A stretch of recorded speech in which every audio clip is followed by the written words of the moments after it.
About 50 years ago, William Proxmire rose in this esteemed body and told us about government waste.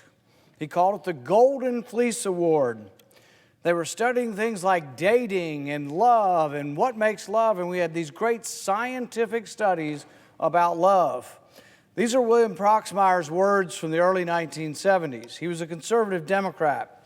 He says, "I object to this study on love because no one, even the National Science Foundation, can argue that falling in love is a science. Not only because I'm sure that even if they spend 84 million or 84 billion, they would not get an answer that anyone would believe. I'm also against this study on love because I don't want the answer. I believe that 200 million other Americans want to leave some things in life a mystery.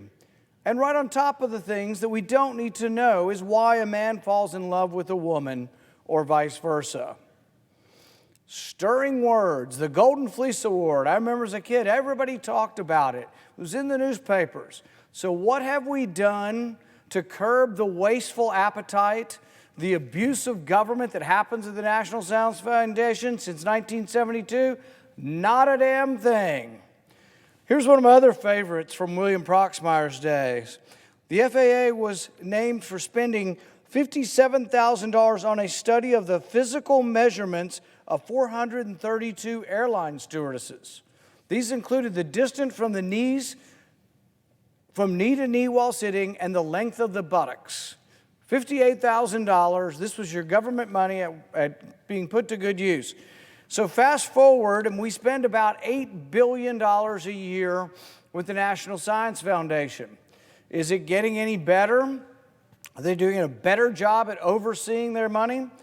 Well, I don't know. This bill's going to increase their funding by 68%. There's $29 billion in this bill for the National Science Foundation. So don't you think the American people deserve to know where their money's being spent?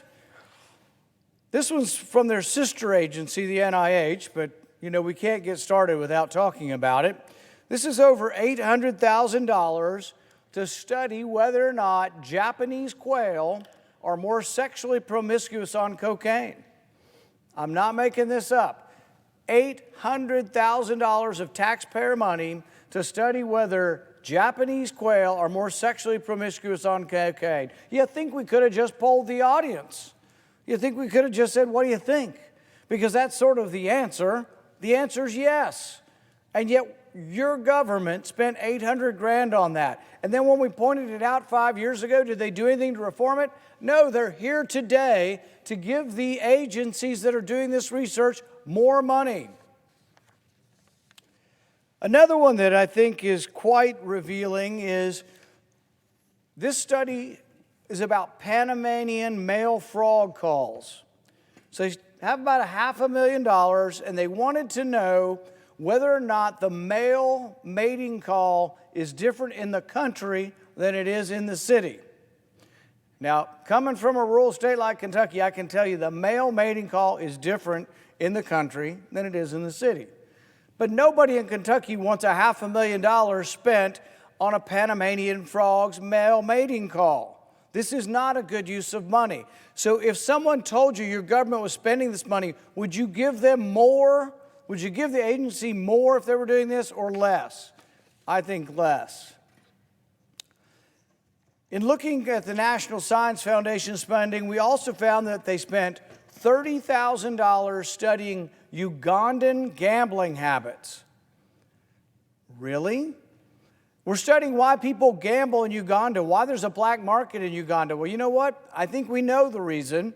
When government oppresses business and regulates business to death, they go to the black market.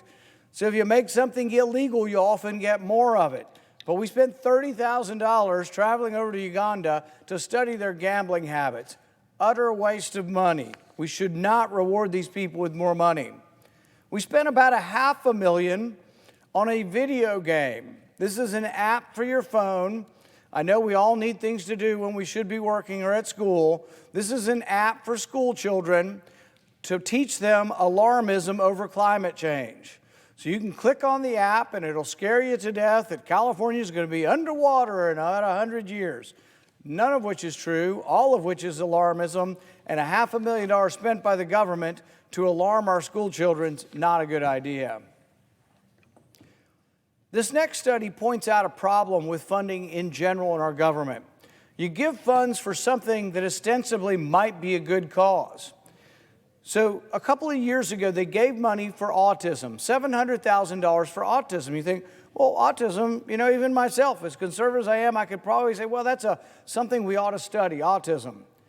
Well, they subcontracted $700,000 of it to a bunch of egghead researchers to watch Neil Armstrong's statement on the moon. You remember the black and white photo? He's on the moon, and he says, one small step for man, one giant leap for mankind, or did he really say one small step for a man?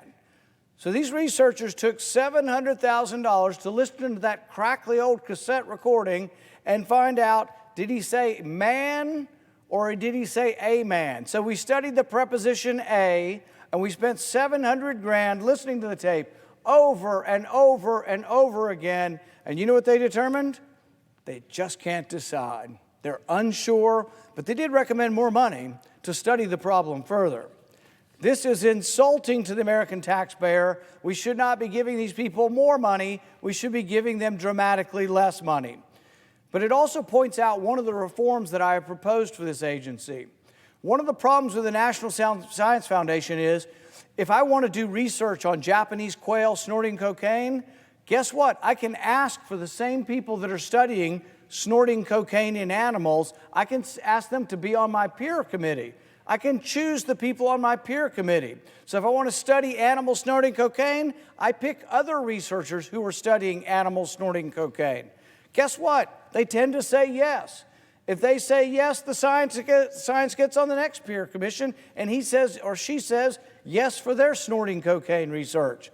This is crazy.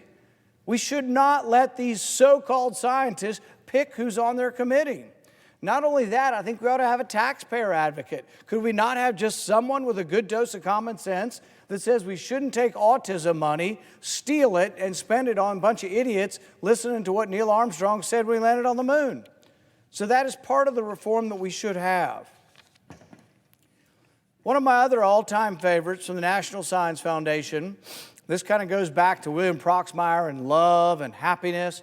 They wanted to know, if you take a selfie of yourself while smiling and you look at it later in the day, will that make you happy? Really?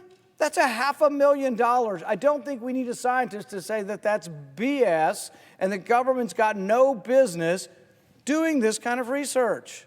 I don't even know how you can even call this research with a straight face, but it goes on, year on, year on. And you think we've been complaining about this since 1972. You think maybe we'd have less of it. We're giving them more money. So we're now increasing their budget by 68% despite this kind of research. The last one I have is this. We spent $1.3 million on insect ranching. This is money that was sent to study whether or not we could put insects into animal feed. We spent another $3 million, though, wanting to know if humans would eat ants to prevent climate change.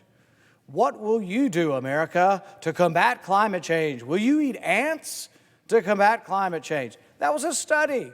This is not science. This is ridiculous in nature. And actually, I lied. I've got one more example. We spent $1.5 million studying lizards on a treadmill. So I know you've all been curious. When lizards walk and they kind of waddle and they have a funny walk, why do they walk that way? What's going on in their knee joints? What do their hip joints look like when they waddle across the lawn? Everybody wants to know that, but are you willing to spend $1.5 million of your taxpayer dollars to take x-rays, live, real-time x-rays of a lizard walking on a treadmill? I tend to think, maybe Alzheimer's research, maybe cancer research, maybe heart research, but spending good, hard cash on x-rays of a lizard on a treadmill do not strike me as the most pressing concerns of government. So, Mr. President, I would argue that instead of increasing their money, we should be decreasing their money. We also need to have oversight on where our money is being spent.